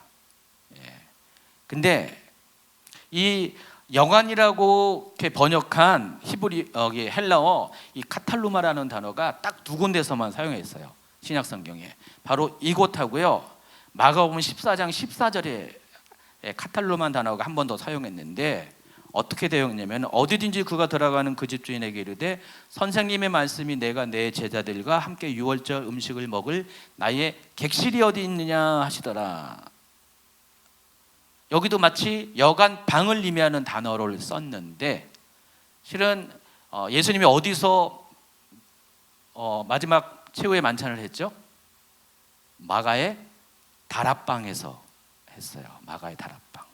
지금 여러분 마가의 다락방 여기 성지순례 가면은요 예루살렘에 마가의 다락방이 남아 있는데 한 200명, 200명까지는 되려는지 모르겠지만은 그 정도 되는 많은 사람들이 있을 수 있는 굉장히 석조 건물로 되어 있습니다. 그래서 보통 이 카탈루마가 의미하는 것은 2층에 있는 잘 갖춰진 그런 손님이 묵을 수 있는 방을 의미합니다. 그러니까 카탈루마가 여관, 객실보다는 실제적으로는 손님이 묵을 수 있는 방이에요. 자, 그래서 제가 예수님 당시에 가옥 구조를 소개를 하겠습니다. 그림에 보시는 것처럼 두 번째 그림이 더 정확한데 지금 요게 이제 박물관에 이렇게 미니어처로 이렇게 만들어 놓은 건데 보시면은 이스라엘은요 예수님 당시에 요런 구조로 집이 지어졌어요. 제가 그 갈릴리 북쪽에 우리나라의 민속촌과 같은 2세기경의 이렇게 마을들이 그대로 남아 있는 장소가 있어요. 거기 몇 년 전에 이스라엘 갔을 때 거기 방문한 적이 있었고 제가 여러분 연대기 강의할 때 한두 번씩은 그걸 보여준 적이 있을 거예요. 이스라엘 가옥. 그러니까 이스라엘 가옥의 특징은 이렇게 1, 2층으로 되어 있고요. 1층에 뭐가 있습니까? 잘 보세요. 예? 뭐가 있어요? 가운데 뭐가 있어요? 부엌이 있어요. 부엌. 그리고 오른쪽에 실제로 외양간이 있어요. 우리간이 있어요. 그리고 또 왼쪽에 창고가 있고요. 그리고 사람들은 어디서 잡니까? 위층에 올라가서 자요. 그리고 원래 옥상에는 어떤 집들은 옥상에다가 2층 옥상에다가 옥탑방을 지어 놓습니다. 요즘식으로 말하면 옥탑방. 그 옥탑방에서 누가 구약 시대에 누가 잤습니까? 엘리사가 거기서 잤습니다. 엘리사 전용방이 거기 있었잖아요. 그래서 이런 구조로 되어 있어요. 그래서 보통은 가족들은 평상시 위에서 다 생활을 하게 되죠. 그런데 만약에 멀리서 손님이 왔다, 친척이 왔다, 그러면 어느 정도는 위에서 수용할 수 있겠죠. 근데 이날은 어떤 날이냐면 호적하러 왔어요. 평소보다 손님이 더 많이 온 날이에요. 그러다 보니까 그러니까 지금 이 카탈루마에서 위에서 원래 손님의 묵는 방에서 자야 되는데 마침 거기가 방이 없어서 어디서 잤다? 요 밑에서 잔 거예요. 그래서 이쪽에는 우릿간이 있고 이쪽에는 부엌이 있고 창고 같은 게 있는데 실은 알고 보면은요, 요때가 예수님의 탄생이 12월 달이 아니라는 거 알죠? 그때 다 들었잖아요. 초막절이니까 10월 한 중순에서 말 그 사이 대부분 그때 아직 가을이에요. 이스라엘은 4월부터 11월까지는 들에다가 방목을 합니다. 그때는 아직 영하로 밤기온이 떨어지지 않기 때문에 양들이 털도 있으니까 버텨내요. 양들이 보통 봄 시즌에 털을 깎거든요. 가을에는 털이 많아요. 마치 옷을 껴입는 것처럼. 근데도 한겨울에는 그러니까 대부분 이제 집으로 데리고 들어옵니다. 들어와가지고 그래서 겨울에는 이 우릿간에다가 둘 경우가 많이 있는데 그 전에 지금 요때가 초막절이 시즌이 가까운 시즌이기 때문에 요때 아니 초막절이 아니죠. 여기 지금 갑자기 생각 예수님 탄생이 그런 거고 지금 여기는 지금 호적하러 왔을 때잖아요. 호적하러 왔을 때인데 요때쯤이면은 가능성이 굳이 우릿간에 동물이 없을 가능성도 있어요. 동물이 있을 때는 겨울 시즌 몇 개월밖에 없으니까. 그래서 여기가 여유 공간이 있는 거예요. 그리고 여기 부엌도 있고요. 일종의 여기 응접실 같은 역할을 하고 있거든요. 밑에 왼쪽 같은 경우는. 그래서 여기에 머물렀다. 그렇게도 봅니다. 별 쓸데없는 얘기를 알 필요도 없는 것 같은데 제가 이런 얘기를 했는데 이왕 여기 다루기 때문에 한 거니까 참조상으로 알기 바랍니다. 그리고 이제 8절로 넘어가면은요. 죄송합니다. 쓸데없는 얘기를 하다 보니까 9시 18분이 됐어요. 8절로 넘어가면은 그냥 통과하겠습니다. 통과하고 지금 시간이 없어서 29페이지 밑에 보면은 일단 예수님이 태어났고요. 그리고 또 천사가 나타나서 수만군 천군과 함께 나타나서 하나님을 찬양하고 또 천사가 목자들에게 너희가 가서 강보에 쌓여 구에 누워 있는 아기를 볼 것이고 이것이 너희에게 표적이 될 것이다라고 했고 이 표적이라는 의미가 이사야 7장 14절에 이야기를 염두에 두고 한 말이라는 것을 이야기했고요. 이 이야기를 들은 목자들은 전에는 생각하지 못했는데 이런 게 이거였구나라는 것들을 깨달은 다음에 어떻게 됩니까? 이사야 7장 14절의 이야기를 확인하기 위해서 정말로 베들레헴으로 가서 보니까 실제로 마리아와 요셉 또 구유에 누인 아기를 만나게 됩니다. 그리고 천사가 자기들에게 한 이야기를 아기에 대해서 이야기한 것을 전하게 됩니다. 근데 이때 그 집안에는 요셉 부부만 있던 게 아니라 아기 예수만 있는 게 아니라 많은 사람들이 그 집안에 같이 있었어요. 듣고 사람들이 놀랍게 여겼다. 그 얘기가 18, 19, 20절로 나와 있습니다. 자, 그리고 예수님이 이제 태어났어요. 예수님이 태어난 다음에 8일째 되는 날 똑같이 세례 요한처럼 할례를 하기 위해서 예루살렘 성전을 방문합니다. 여러분 베들레헴과 예루살렘은 8km밖에 안 돼요. 걸어서 2시간이면 갈 수 있는 거리입니다. 그러니까 이왕이면은 성전에 가는 거예요. 성전에 갔더니 성전에서 뭘 했냐? 모세의 법대로 정결 의식을 합니다. 먼저 아기를 위해서 할례를 행하고요. 그리고 또 그때 예수라는 이름을 짓고요. 21절에 세례 요한도 할례를 한 다음에 세례 요한이라는 이름을 졌죠.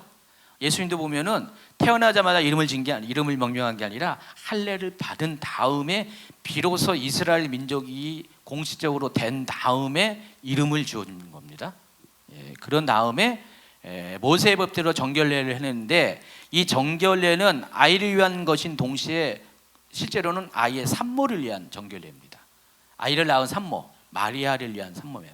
그리고 레위기에 보면은 여자가 임신해서 아이를 낳을 때 만약에 아이가 남자라면은 일주일 동안은 부정한 부정한다고 하고, 여자를 낳으면은 2주 동안을 부정한 것으로 봅니다.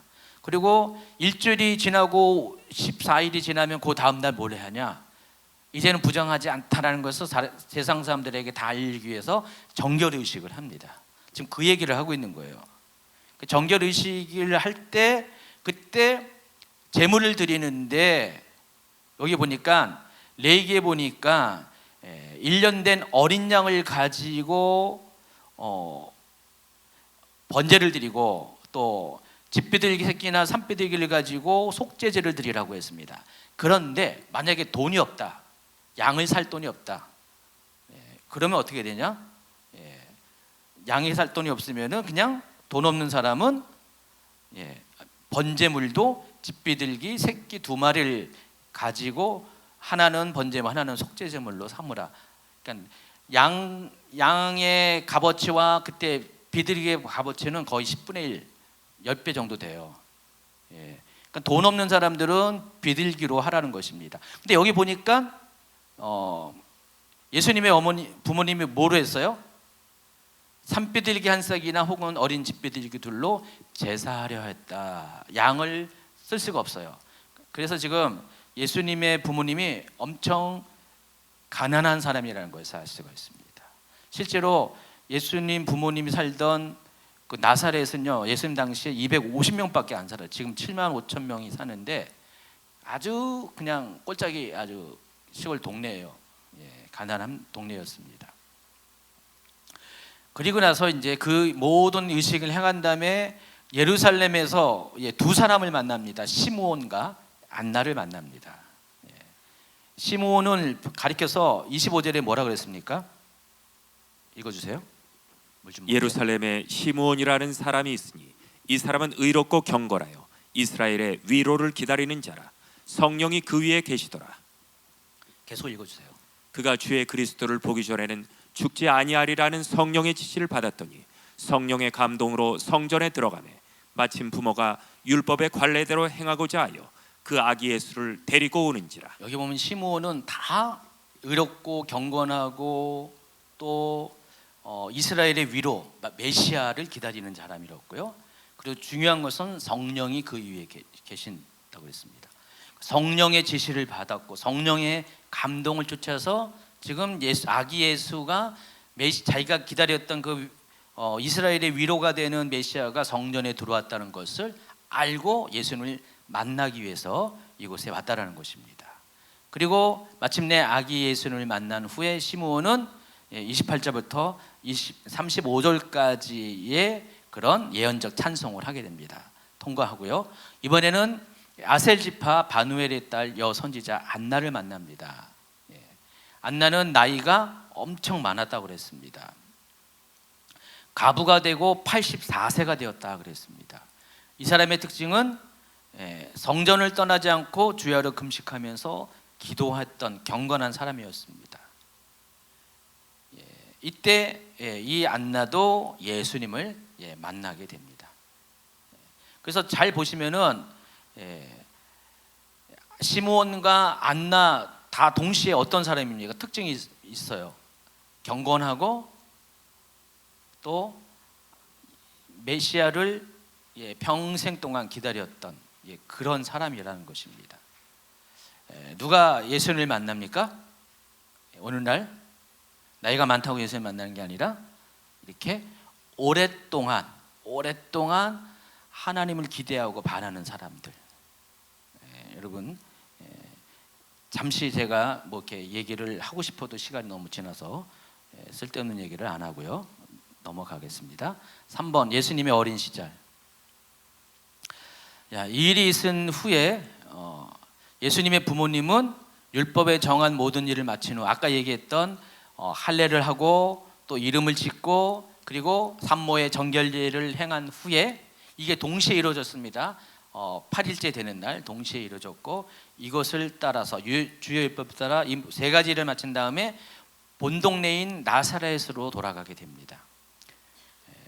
그리고 누가복음에는요, 예수님의 부모님들이 율법을 열심히 준수했다는 여러 가지 그런 표현들이 많이 나옵니다. 누가복음 22장 22절 모세의 법대로, 23절 주의 율법에 쓴 바, 24절 주의 율법에 말씀하신 대로, 27절에 보면 율법의 관례대로. 그러니까 예수님의 부모님은요 상당히 율법에 대해서 소중히 여기고 그것을 철저히 경외하는 마음으로 지키는 그런 사람이라는 것입니다. 그래서 이것을 통해 누가가 계속 강조하는 게 뭐냐면은 지금 계속 사가랴, 엘리사벳, 마리아, 또 여기 시므온, 안나, 또 지금 여기 설명한 예수님의 부모님들의 이야기를 쫙 보면 다 어떤 사람이에요? 예수님과 주변에 있는 사람은 어떤 사람이에요? 어쩌다가 뭐 대충 어느 날 뭐 막 살다가 어느 날 뭐 이렇게 예수님을 뭐 이렇게 잠깐 개가천선해 가지고 뭐 그렇게 예수를 만난 사람이 아니라 오랫동안 성실하게 하나님의 말씀을 지키고 준수하고 하나님의 아들 예수 그리스도가 오심을 대망했던 사람들이 다 예수님을 만난 거예요. 그리고 예수님의 부모님도 율법에 대해서 아주 성실하게 경건하게 돈은 없어도 최선을 다해서 지켜왔던 사람들, 이런 사람들이 결국은 하나님을 만나게 된다는 것입니다. 우리가 좀 이걸 통해서 평소에 생각하지 못했던 것 생각하셔야 돼요. 우리가 하나님을 어떤 사람이 만나냐, 물론 우리가 간절히 구하고 사모하는 사람 이렇게 피상적으로 말할 수가 있지만은 삶에 그와 같은 성실함을 가지고 살아온 사람들이 예수님을 만나요. 이 말은 예수님이 그렇게 살아가면은 언젠가는 비록 84세가 되더라도 그때 늦지 않고 예수님을 안나처럼 만날 수가 있다는 사실을 아시기 바랍니다. 아멘. 2장 40절에 보면은 예수님의 성장기의 이야기가 나옵니다. 아기가 자라며 강하여지고 지혜가 충만하여 하나님의 은혜가 그의 위에 있더라. 누가복음에도 유일하게 예수님의 성장기의 이야기를 기록되어 있습니다. 복음서 중에서 예수님이 12살 되던 해에 6월절이 됐습니다. 예수님의 부모님들은 그때 당시에 율법에 의하면은 모든 이스라엘 남자들은 1년에 3번 하나님을 볼 것이라고 했습니다. 6월절, 오순절, 그리고 초막절에 3번에 보는데 실제로는 3번을 다 못 간대요. 시간이 점점 가면 갈수록 후대로 갈수록. 그래서 예수님 시대에는 주로 6월절에 많이 간대요. 6월절에 예수님이 12살 때 절기의 관례에 따라서 예루살렘에 갑니다. 6월절 절기는 무교절까지 합쳐서 통으로 지키기 때문에 8일 동안 지켜지는 기간입니다. 근데 웬만한 사람들은 8일 동안을 잘 지키지 못하고 그냥 6월절 당일이나 며칠 있다가 그냥 고향으로 돌아갔는데 예수님의 부모님은요 그 8일 기간 동안 다 율법에 요구한 대로 다 거기서 머뭅니다. 그리고 이제 8일이 딱 끝나치고 나서 돌아갑니다. 다시 갈릴리로 돌아가는데 부모님들이 예수님이 본인들과 함께 한 거를 하루 동안 몰랐어요. 한번 생각해 보세요. 하루 동안 어떻게 몰랐을까? 부모 맞아? 그렇게 생각할 수 있잖아요. 왜 몰랐을까요? 별로 안 궁금하죠? 2가지 가능성이 있어요. 첫 번째는 이때 당시에 예수님 가족만 온 게 아니에요. 그러니까 나사렛에서 살고 있는 다른 사람들과 거기 친척도 있을 거 아니에요. 같이 한 수십 명이 같이 온 거예요. 그래 어떻게 해요? 비록 내가 안 봐도 누군가가 볼 것이고 예수님은 이미 12살 정도가 되니까 1년만 지나면 성인이 되잖아요. 이스라엘은 성인이 13살이 되니까 다 컸어요. 자, 예수님은 지금 장남이에요. 장남. 육신적으로는. 여러분 예수님이 그 동생들이 몇 명이 있었나요? 네. 여자는 몇 명인지 모르지만 적어도 성경에 나와 있는 예수님의 동생들이 엄청 많았어요. 남자만 이제 4명 얘기 나오고 여자들도 있었어요. 그럼 어떻게 해요? 하나님이 성령의 잉태하심을 하면 예수님을 딱 낳게 한 다음에 그때부터 어떻게 했습니까? 예수님이 이제 하나님께 드려졌고 이제 본격적으로 마리아와 요셉 사이에 실제적인 육신적인 자녀들이 태어났는데 아마 최소한 1년 내지 2년 터울로 줄줄이 사탕처럼 쭉쭉 났을 거예요. 예수님이 12살, 그 밑에 뭐 10살, 9살, 7살 줄줄이 난 거예요. 아마 마리아는 그때 당시 누군가 아기를 또 붙잡고 데리고 있거나 혹시 임신할 수도 있고요. 어떻게 했어요? 한 대여섯 명의 아이를 데리고 오니까 제일 큰 아들인 예수님 이미 똑똑하기로 이미 인정을 받았기 때문에 신경을 안 썼어요. 그리고 갔어요. 근데 하루 동안 지나고 보니까 이제 뭔 일이 있어가지고 찾아봤더니 없는 거예요. 불쌍 가지고 친척들에게 함께 온 친척들에게 막 묻습니다. 그러니까 못 봤다. 그러니까 어떻게 해요? 예루살렘으로 돌아갑니다. 그리고 3일 만에 예수님을 찾게 됩니다. 근데 깜짝 놀랐어요. 예수님이 뭐 하고 있었냐? 랍비들 중에 앉아서 그들과 지금 토론하고 있어요. 지금 저는 이 장면이 가능한 이유가 이때 당시에는요. 그 미드라시 교육법 뒤에는 이제 탈무드 교육법으로 바뀌죠. 탈무드 교육법의 전신이 미드라시 교육법인데 그 방식 중에 하나가 뭐냐면은 선생님하고 제자들이 마치 맞짱을 뜨는 것처럼 선생님이 여기 앉아 있고 제자들이 삥 그렇게 앉아가지고요. 이게 의자를 삥 둘러 앉아가지고 서로 성경 말씀 갖고 토론하는 거예요. 율법에 이렇게 이야기하고 또 유명한 어느 랍비는 이것을 이렇게 해석했는데 너는 어떻게 생각하니? 라고 하면서 제자들에게 물으면은 제자들이 막 그것에 자기 의견을 얘기하고 또 거꾸로 제자들이 선생님 이렇게 얘기했는데 선생님은 어떻게 생각하십니까? 라고 해서 자유토론하는 거예요. 여러분 유대인 교육법이 이런 식이거든요. 그거 하고 있는 거예요 지금. 근데 여기 보니까 듣는 자가 예수님의 12살 먹은 예수님의 지혜와 대답을 놀랍게 여겼다 그랬습니다. 이것을 이제 헬라어 뉘앙스로 직접적으로 표현하면은 예수님의 대답이 얼마나 기발한지 놀라서 정신이 나갔다. 제정신이 일정됐다. 여러분 어떤 사람이 뭔 얘기하다가 기발한 얘기를 하면은 가끔 이렇게 반응하잖아요. 너 어떻게 그렇게 생각할 수 있냐? 와 대단하다. 예수님이 하시는 말씀은 다 이런 거예요 지금. 실은 이 탈무드 교육법은 완전히 자유 토론이기 때문에 누구든지 틀에 박힌 대답이 아니라 자기 아이디어로 생각으로 이런 이야기들을 할 수가 있거든요. 그게 유대인 교육법입니다. 그러다 보니까 예수님이 그와 같은 방식으로 하는데 12살 먹은 아이로서는 도저히 생각할 수 없는 깊은 이야기를 놀라운 이야기를 하고 있었다는 것입니다. 그래서 랍비들조차도 예수님의 말 듣고 기절할 만큼 놀라운 대답을 하셨다는 것입니다.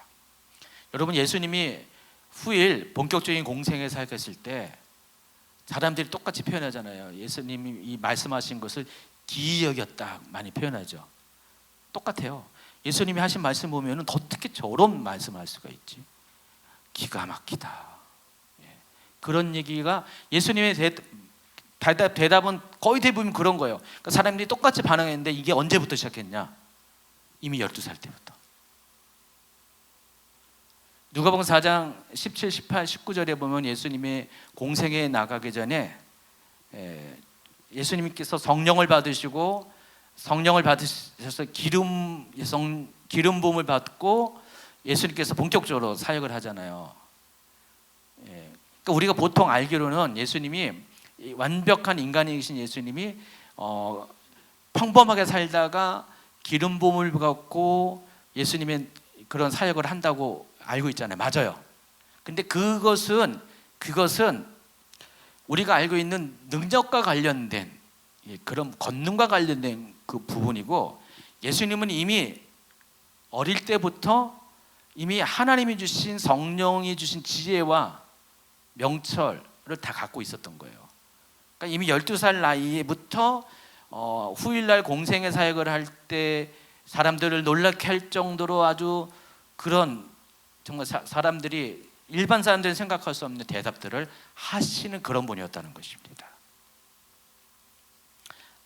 40절은 아기가 자라며 강하여지고 지혜가 충만하여 하나님의 은혜가 그에 있더라. 이미 앞에 절 얘기인데 아마 예수님은 출생하고 나서부터 지금 12살까지 되어진 요 기간 동안에 이미 지혜가 충만했다는 거예요.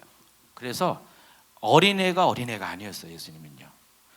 그 성령의 능력은 나중에 기름 부음 받은 다음에 나타났지만은 이미 지혜는 이미 있었다는 사실을 아시기 바랍니다. 그래서 이런 예수님의 모습을 보고 이번에는 예수님의 부모가 놀랐습니다. 자, 이제 맞춰야 됩니다. 그래서 이것을 통해서 우리가 알 수 있는 것은 예수님은 기름 부음 받기 전부터 이미 자신이 누구인지를 알 수가. 지금 49절 얘기하고 해야 되는데 지금 마리아가 예수님한테 우리가 걱정했다라고 너를 찾았다라고 했을 때 예수님은 뭐라고 대답했냐면 어찌하여 나를 찾으셨나이까 내가 내 아버지 집에 있어야 될 줄을 알지 못하였나이까 라고 했을 때 부모님은 그가 하신 말씀을 깨닫지 못하였다. 우리가 이 말씀을 통해서 알 수 있는 것은 예수님은 이미 기름 받기 전에 자신이 누구라는 걸 알고 있었다는 거예요. 어느 날 갑자기 30세가 될 때 자기의 정체성, 자의식을 깨달은 게 아니라 예수님은 이미 어린 나이부터 자신이 하나님의 아들이라는 것을 이미 알고 계셨다는 것. 그래서 예수님이 자신을 표현하는 말을 부모들은 도저히 이해할 수가 없는 거예요. 이후 나사렛으로 돌아간 예수님은 공생의 사역을 시작하기 전까지 한 인간으로서의 성장의 과정을 밟아갑니다. 그리고 여러 가지 희노애락을 겪게 되겠죠. 아마 그 중간에 육신의 아버지인 요셉도 죽었을 거예요. 여러 가지 겪을 걸 다 겪어요. 근데 그러면서도 하나님과 사람에게서 사랑을 받는 존재가 되어갑니다. 누가복음 5장 22절에 아까 40절에 이어서 예수는 지혜와 키가 자라가며 하나님과 사람에게 더욱 사랑스러워 가시더라. 여러분 이런 말도 그냥 지나치는데 그냥 예수님에 대해서 아주 좋은 말을 하고 있다, 미화적인 얘기를 하는 것 같다, 그런 식으로만 받아들일 수 있는데 실제적으로 예수님은 그랬다는 겁니다. 예수님의 이 성장 과정을 보면은 예수님은 처음부터 하나님의 아들의 자질을 보이며 성장했다는 사실을 아시겠습니다. 결론은 뭐예요? 어느 날 하나님이 우리를 갑자기 사용하실 수도 있어요. 그렇죠?